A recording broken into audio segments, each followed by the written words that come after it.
Good morning and happy Sunday. Once again, joining us in studio, Rochelle Mayor John Barrows. Good morning, sir. Good morning. How are you doing today? Doing great. Now, this week, earlier on Monday at the Rochelle City Council meeting, city manager and Batman fanatic Jeff Fagenshoe unveiled the strategic plan goals. Now, this is something that is going to be sort of an annual thing or a couple times a year?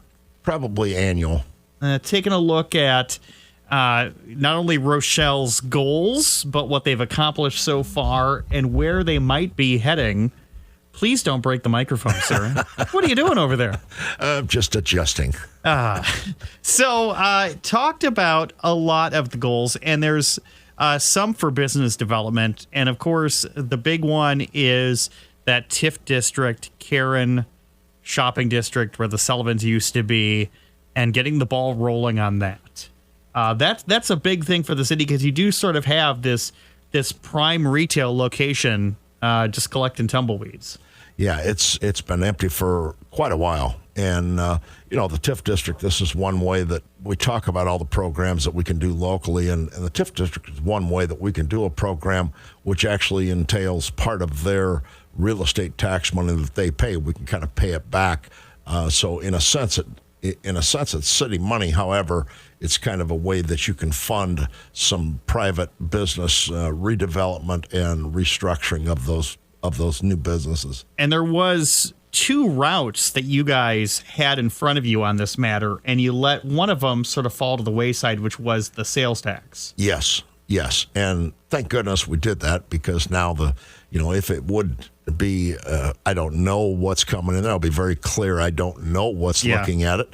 But it could be retail. And if it would have been a grocery store, then we would have lost that. Yeah. So, I think the TIF district is really the way to go because it's a broader spectrum of who it will help. Other things on the plan is, of course, the Route 38 substation, getting that done to allow for additional expansion. And there may be more things coming, is my understanding, to the west side of the city as well, to help improve that industrial park area. Any idea or information on what's going on there with that? Well, one of the things is the substation is kind of the key to the whole development process because, out there where Mighty Vine and now Pure Flavor is located on 38, we don't have enough power in that area to do any more expansion for any kind of a real large power user. When you talk about commercial industrial development, a lot of those require a lot of power. So the substation will be the first thing to do. And then once you have the power, because when these companies come in, they want to know what you have for sewer and water and power and, all the various things. Plus labor force, workforce, housing. That's another critical issue. But hopefully once we get the substation in, Rochelle has always been very proactive about putting that first little building block in place to build off of, and that's what that substation is going to do.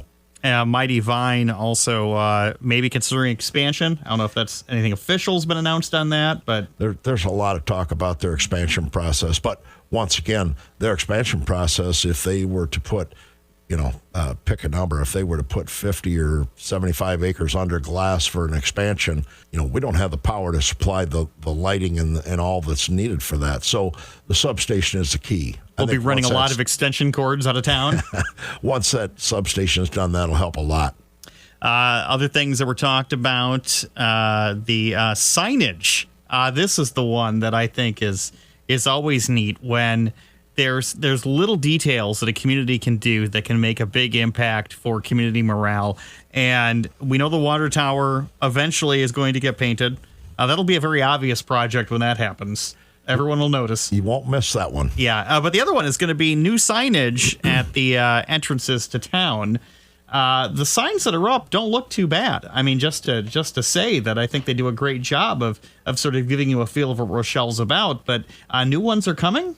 Yeah, and Jenny's been working on that as well as some other community development and such, working on those designs. And, I know part of what's going to be on those signs is going to be our service groups, the Lions Club, the Rotary, and the Kiwanis, be able to patronize and promote them a little bit as well. So yeah, we're trying to do a facelift, and all the things we try to do is all stuff to try to market our community, and you want to have a good entrance sign so that it gives you a good feeling when you come into the community, and also that linked with our website. You want them to be able to find what they're looking for within the community. Let's talk about staffing next, because one of the things you guys can pat yourself on the back for is getting all of your workforce levels up to meeting the needs of the community. A lot of places are having a hard time with finding good employees that want to stay with your organization and fill the duties and roles you need, and even promote them from within to even more responsibilities. You guys have got yourselves in a great position right now in a lot of your departments. You bet. And, a lot of that I attribute to the city manager, the way he does his one-on-one meetings with department heads on a regular basis, with city council members on a regular basis. What that does is it allows you to find if there's an issue, you need to find it before it becomes a big issue. And the other thing, I've said this before, our staff, throughout the whole organization, 140 some employees, I really feel like each and every one of them have Rochelle in their heart. I mean, they're not here just for a job. They're here because they love the community. A lot of them, there's a lot of them that are born and raised in Rochelle. There's some that are transplants that came in here to work. However, each and every one of them just do an amazing job. And, I just couldn't be more happy about the day-to-day stuff. Seems to run pretty smooth, and nobody's out to try and throw anybody under the bus.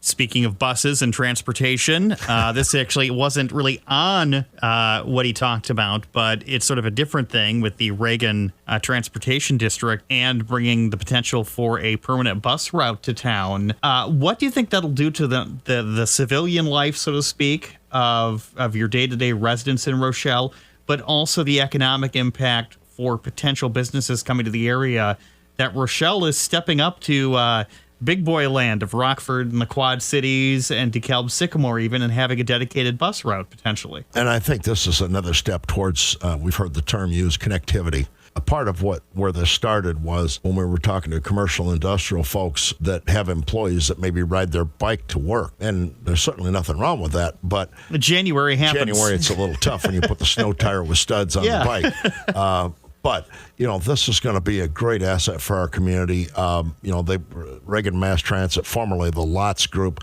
has worked extremely hard. And I think the one thing to be very clear about is with the Reagan Mass Transit designated bus route, they are still going to have their other services available. So if someone needs a specific ride, they can call and schedule that ride. They ask for 24 hours. Notice, so if you call on a Tuesday that you need a ride on Wednesday, that will still be in place. But this designated route I think is really going to bring some real benefit, and we're going to know. We'll know in the first 6-8 months how it's working, what the ridership is. They're investing a lot of money in this route, and so we got to make sure that folks use it and utilize it. I see a John Barrows bus stop in the future. I see that right there. We can just there's going to have to be some bus stops, no doubt about that. I think they could name one after you. I think that could happen. I don't know. Nice plexiglass windbreak, little bench, potted fern, something like that. There you go.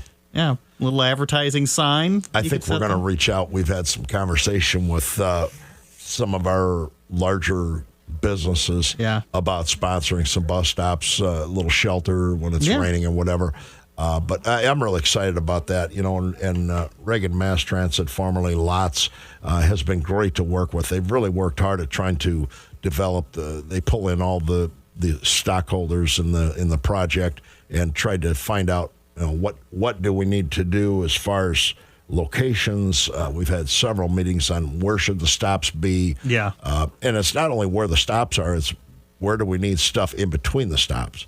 Obviously Walmart and some of the bigger places will be stops, but you also want to have bus stops so that someone can, and it doesn't look like they're going to have many blocks to walk to get to the route. And you want to sort of, it's not only just walking along the distance of the route, it's also to the left and the right of the stop, so to speak. Absolutely. And obviously getting to the hospital, the major apartment buildings, and a lot of the school campuses are also helped. Speaking of school campuses, that 20th Flag Road intersection. I know that that's going to be in the works, talking about moving the utilities now to get ready for making that a better intersection. Have you guys thought about just a giant roundabout? Has that been in the discussion? No, the plans for that intersection are in place with turn lanes and such. No giant roundabout? No, and as you know, we had to reject all the bids because there was a mistake made when we let the bids. So we're going to rebid that process. But no, once that's done with the turn lanes and such, that's going to be an amazing intersection compared to what it is today. I've been caught at that light so many times. It happens I'm on my way to a meeting or something, and I'm just sitting there and just looking at my watch going, my goodness. Should have started earlier. And the thing is, it's crazy to think how even probably as short as 10 years ago, that intersection wouldn't have been that bad. A lot of those houses are new. The school, that whole area is grown. Yep. So you have things like that are just sort of popping up. And then you guys are also looking at stuff on the industrial side of town, those intersections as well, and roads you're trying to fix to stay ahead of the curve. Absolutely. Yeah. And when you talk about the strategic plan, one of the things that's really critical about that is and the performance measures. As you look at what we've done and perhaps what we'll try to do in the future, one of the things that I relate it to is if you took off on a vacation pre-Google and MapQuest and all the things that we use today, but if you don't look at your road map once in a while to see where you're at, it's really easy to get off course and get lost. I think that's one of the things that, city manager and city council have been very diligent about, is making sure that we stay on track with what when we started out, not started out, but I'm going to say 5 years ago when we did our first strategic plan, one of the focuses was talked about was infrastructure. Mm-hmm. And we've stayed on track with that because a lot of communities haven't. And, once you have your aging infrastructure fail, it's hard for a small community to catch up. So we've done a great job of staying on that, and I think this is an excellent roadmap for us going forward. Nothing is ever in stone, but it at least gives you some guidance. And you have to look at that map once in a while to see where you're at. On Monday night, you guys heard a bit from the SROs and worked on an agreement to continue the SRO program in the schools. How great is it to have two great student resource officers like Rochelle has, who are excited to be there and working with the kids? Absolutely. This is probably, in my opinion, one of the greatest programs we have. And as I said last night, Monday night, it's all about relationships, and they certainly are building relationships with the youth in our community, which trickles down through to the families. Mom or dad may not understand, and yet the kids can come home from school and say, hey, I met with Officer Jackson or, whoever, and I really feel good about this. This is why. This is a great program, and I can't thank the schools enough for working with us. Jason Harper and both his boards, elementary 231 and 212, they will be voting on this coming down the road here to put this in place. But it's just a great program. And I thought the most important thing that they mentioned was it's not just about walking around the school with a nightstick, so to speak. It's not about creating that arrest the school to prison pipeline, which I know in larger cities, in larger municipalities, has been a criticism of the SRO program of all you're doing is just finding kids to arrest and put in jail. And that's not what they're doing here. No. And what they're doing, quite simply, is they're creating those relationships, and they're building trust with the youth. And they're gaining, I think, ultimately, I think I can say this, they're ultimately gaining respect from the students. Yeah. Oh, yeah. And so, I just feel like there's so many major benefits to this whole program. And obviously we've had some things happen here locally recently that, thank goodness we had an RSO officer there. But it takes a special officer to be able to do that. And as we heard Monday night, they were talking about the after-school things, and when they go to events and the kids come up and they want to interact with them, and that's just a wonderful thing. Well, even the in-school events, again, Officer Jackson discussed helping dissect frogs. That would get a hard pass from me. I'd be like, you know what? I'll just wait in the hall. That's a sign of dedication to her job as well, and whatever it takes to keep the kids in that loop with the trust thing. And I just, like I say, that's one of the greatest things we've had. And, also last night we swore in Noah Messer as a new firefighter. That's another thing that I'm very proud of. In our fire department, a lot of people don't realize we have 1.5 calls a day that overlap. Yeah. And so we had to bring on some more firefighters so that we could handle those additional calls.